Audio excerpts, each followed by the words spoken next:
Watu wengi wanaamini kwamba ukisimamishwa na askari wa usalama barabarani bila kuwa na leseni, basi unatakiwa utozwe faini hapo hapo. Hata hivyo, sheria za Tanzania zinaelekeza vinginevyo. Sheria inasemaje juu ya hili? Sheria ya usalama barabarani, yani Road Traffic Act, ambayo ni sura ya 168 kama ilivyofanyiwa marekebisho mwaka 2023.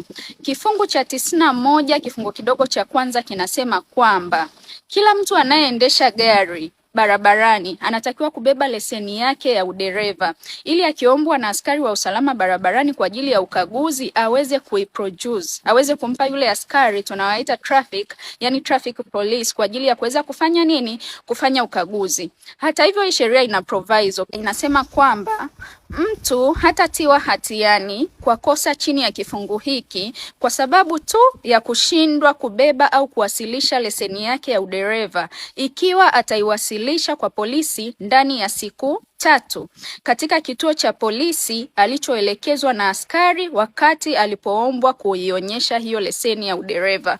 Kwa hiyo wewe ni wajibu wako kutembea na leseni ya udereva ili ikihitajika uiwasilishe kwa ajili ya ukaguzi. Lakini kama unayo na umeisahau nyumbani au umeisahau ulikotoka, askari atakupa siku 3 uweze kuthibitisha kwamba jamani, kweli mimi nina leseni ya udereva ila tu nimeisahau sehemu fulani. Kwa hiyo askari atakupa maelekezo kwamba ndani ya siku 3 hiyo leseni ya udereva uwe umeipeleka kwenye kituo labda fulani cha polisi au maelekezo ambayo atakupa.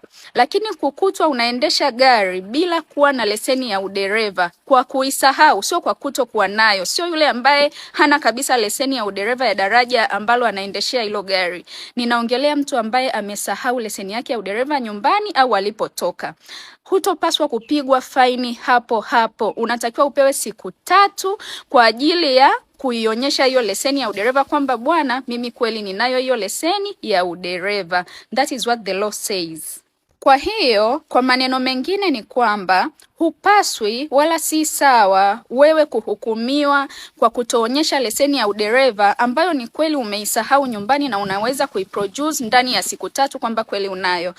Lengo la hii sheria sio kuondoa wajibu wa kubeba leseni ya udereva, la hasha, bali ni kumpa fursa dereva ambaye ana leseni kweli ambayo ni halali ya udereva apate fursa ya kuonyesha na kuthibitisha kwamba kweli ana leseni ya udereva. And mind you, hii sheria haiapply kwa mtu ambaye hana leseni ya udereva wa daraja husika ambalo anaendesha hilo gari. Hii ni sheria kwa ajili ya watu wenye leseni za udereva za daraja husika lakini amesahau leseni yake nyumbani au kwingine. Okay? This is Law Made Easy. Sheria imerahisishwa na Advocate Witness.